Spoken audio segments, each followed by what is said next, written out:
नमस्कार, मी फैजल पठाण. आपलं सर्वांचं शिवशाही न्यूजमध्ये स्वागत आहे. आपण जर काल 5 जुलै रोजी जर पाहिलं तर महाराष्ट्र नवनिर्माण सेना आणि उद्धव बाळासाहेब ठाकरे यांची शिवसेना यांचं जे अभूतपूर्व काल अख्ख्या महाराष्ट्राने हे मनोमिलन पाहिलं आणि दोघा भावांना एकत्र पाहिलं. याच्यातून मराठी माणूस कुठंतरी सुखावलेला आहे आणि आनंदी झालेला आहे. आज ह्या कार्यक्रमासाठी शिरूर तालुक्यामधून शिवसेनेचे तालुकाध्यक्ष पोपटराव शेलार आणि मनसेचे जिल्हा उपाध्यक्ष महबूबाई सय्यद यांनी प्रत्यक्ष हे विजयी सोहळ्याचं रूप त्या ठिकाणी पाहिलेलं आहे आणि आपण त्यांच्याकडूनच जाणून घेणार आहोत की त्यांनी या मेळाव्यानंतर त्याच्या काय प्रतिक्रिया आहेत.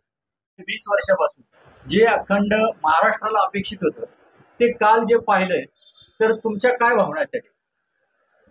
खऱ्या अर्थाने काल साक्षात विठ्ठलाचं दर्शन झालं. बाळासाहेबांचं जिवंत स्वरूप काल बघायला भेटलं आणि येणाऱ्या काळामध्ये मराठी आणि महाराष्ट्राला निश्चित न्याय भेटेल. काल हे आमच्या डोळ्याने कालच दिवाळी आणि दसऱ्याचं आम्हाला दर्शन झालं. तर आगामी काळामध्ये आपण जर पाहिले तर हे दोन बंधू एकत्र आल्यानंतर महाराष्ट्राच्या जे मराठी माणसाची जी अस्मिता आहे पुन्हा ही जागृत झाली का? याच्यापासून काय येणाऱ्या काळामध्ये महाराष्ट्राची समीकरणं बदलणार आहेत? बघा, सगळ्यात महत्त्वाचं म्हणजे मराठी ह्या महाराष्ट्रामध्ये तुम्ही व्यवसाय करताय, ह्या महाराष्ट्राच्या मातीमध्ये तुम्ही जगताय, लहानाचे मोठे होताय, तर आमची मातृभाषा ही आमची आई आहे आणि ही मातृभाषा इथे राहणाऱ्या प्रत्येकाला आलीच पाहिजे. ह्या दृष्टिकोनातून काल एक नवीन संदेश दिला. आम्ही ह्या महाराष्ट्रात राहतोय आणि ह्या महाराष्ट्रात राहत असताना मराठी आणि मराठी बांधवांच्या भावना दोन्ही भावाच्या माध्यमातून येणाऱ्या महाराष्ट्राला उद्या निश्चितच ह्या महाराष्ट्राला न्याय भेटेल हे काल भावना जनमानसातूनही दिसल्या आणि आमच्या शिवसैनिक मनसैनिकाच्या मनातही त्या रुजल्या. आज प्रत्येक शिवसैनिकाचं आणि मनसैनिकाचं मनोमिलन तर आधी होतंच, परंतु आज आमच्या शिवसैनिकाचं आणि मनसैनिकांचं स्वप्न साकार झालं. काल महबूबाई राजसाहेबांचं जे भाषण झालं ते खूप आक्रमक झालंय आणि महाराष्ट्राला दिशा देणारं भाषण होतं असं मराठी माणसाच्या मनामधून जे काय भावना आहेत त्या व्यक्त झालेल्या आहेत.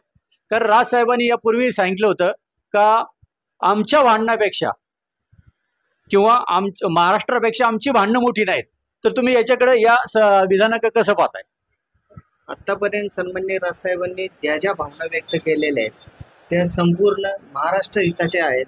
त्यांनी जे पण विषय घेतले ते संपूर्ण महाराष्ट्राचे हिताचे घेतले. आता जो प्रश्न उभा राहिला मराठीचा, हा तर मराठीच्या अस्मितेचा विषय होता. म्हणून राजसाहेबांनी सगळ्यात पहिल्यांदा त्या गोष्टीला विरोध केला आणि सांगितले की तिसरी भाषा काही महत्त्वाची नाही. आपल्याकडे अनेक लोक व्यवसायाच्या निमित्ताने, नोकरीच्या निमित्ताने येतात, परंतु ते या ठिकाणी व्यवसाय करतात, सगळ्या गोष्टी करतात, आमच्या सन्माननीय मित्रांनी सांगितलं. परंतु आपली जी भाषा आहे त्या भाषेला त्यांचा नेहमी विरोध असतो. रोजीरोटी इथं कमवायची, पैसे इथं कमवायचे, परंतु आमच्या भाषेला विरोध करायचा. म्हणून सन्माननीय राजसाहेबांनी मराठी भाषा किती महत्त्वाची आहे काल त्यांच्या भाषणामध्ये त्यांनी स्पष्ट केले आणि खुलासा केलेला.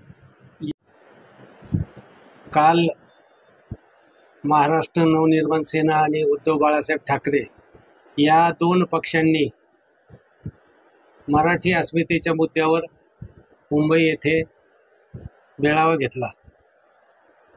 त्या मेळाव्यात दोन्ही पक्षांचं मनोमिलन, दोन्ही नेत्यांचं मनोमिलन, राज्यातल्या सर्वसामान्य शिवसैनिकांमध्ये अत्यंत असं आनंदाचं वातावरण आहे. मुळामध्ये ठाकरे बंधू एकत्र येण्याने बऱ्याचशा महाराष्ट्रातल्या इतर पक्षांच्या पोटात गोळा उठलेला आहे आणि जरी मराठीच्या मुद्द्यावर ते एकत्र आलेले असले तरी भावी राजकारणामध्ये, महाराष्ट्राच्या राजकारणामध्ये मोठे बदल होणार आहे आणि निश्चितपणे त्याचा फायदा महाराष्ट्रातील सर्वसामान्य शेतकरी, तरुण या सर्वांना होणार आहे. तसेच या पक्षांचे एकत्र येण्याने बाकीच्या पक्षाच्या राजकीय नेत्यांनी, राष्ट्रीय नेत्यांनी, प्रादेशिक नेत्यांनी वेगवेगळ्या प्रतिक्रिया दिलेल्या आहेत. देशाच्या राजकारणामध्ये अनेक पक्ष फुटले, एकत्र आले, त्यामध्ये भारतीय जनता पार्टीने सपावशी केलेली युती असेल, मायावतीशी केलेली युती असेल, सहित काश्मीरमध्ये केलेली युती असेल किंवा राज्याच्या राजकारणात यापूर्वी केलेली युती असेल, ते त्यांच्या सोयीनं पक्ष कसा वाढवायचा ते पाहतात. मग दोघं भाऊ एकत्र येण्याने तुमच्या पोटात गोळा का उठतो? च्या मेळाव्यामध्ये महाराष्ट्राने जो जल्लोष पाहिला, जो आनंद उत्सव पाहिला, हा कुठलाही भाडोत्री आनंद उत्सव नव्हता. महाराष्ट्राने काल जो जल्लोष केला हा मनापासून केलेला जल्लोष आहे. ह्या घटनेसाठी महाराष्ट्राने 20 वर्ष वाट पाहिलेली आहे. 20 वर्षानंतर सन्माननीय बाळासाहेब ठाकरेंचं स्वप्न आज सत्यात उतरतंय. ह्या भावनेतून महाराष्ट्रातील जनता रस्त्यावर उतरली. मुळात वरळी डोम हे पावसामुळं छोटंसं ठिकाण घ्यावं लागलं, नाहीतर शिवतीर्थ सुद्धा दोन्ही पक्षाच्या नेत्यांना कमी पडलं असतं.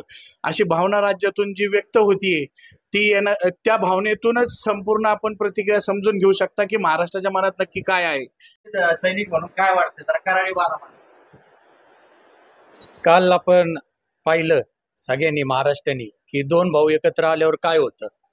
शिवसेना आणि मनसे ही काल एकत्र आली आणि त्यांचं मनोमिलन झालं आणि त्या मनोमिलनमध्ये शिवसेना आणि मनसैनिकाचे कार्यकर्त्यांचा आपण उत्सव पाहिला. सगळ्यांनी डान्स केलेला आपण तिथं पाहिला की ती एक भावना वेगळी होती की ज्यावेळेस दोन भाऊ एकत्र आलं तर कशी एकजुटी असती. आणि एकजुटी कशी असती तर काल उद्धव साहेब आणि राज ठाकरे साहेब यांनी दाखवून दिलं. म्हणून आमच्या सारख्या कार्यकर्त्यांना कालपासनं ऊर्जा निर्माण झाली आणि त्या ऊर्जेने आणि त्या ताकदीने आम्ही पुढील काळात काम करणार आणि पक्ष वाढवणार एवढंच आपल्याला सांगतो. एक महाराष्ट्र सैनिक म्हणून या ठिकाणी मी आज सांगू इच्छितो की काल झालेल्या विजयी मेळाव्याचं चित्र हे येत्या काळात महाराष्ट्र पाहिल आणि ज्यांच्या बुडाला आग लागलेली त्यांना हे महाराष्ट्र सैनिक आणि मनसैनिक प्रत्युत्तर दिल्याशिवाय राहणार नाही. येणारी काळात जी काही महानगरपालिका किंवा नगरपालिकेची निवडणूक राहील या ठिकाणी जनता ह्या सत्ताधारी असतील किंवा विरोधक असतील यांना त्यांची जागा दाखवल्याशिवाय राहणार नाही. आणि हा महाराष्ट्र ठाकरेंची वज्रमुठ काय आहे ही येत्या काळात पाहिल. ताज्या घडामोडी जाणून घेण्यासाठी शिवशाही न्यूज यूट्यूब चॅनलला सबस्क्राईब करा. आपण हा व्हिडिओ फेसबुकवर पाहत असाल तर फेसबुक पेज फॉलो करा आणि शिवशाही न्यूज.com या आपल्या वेबसाईटलाही भेट द्या.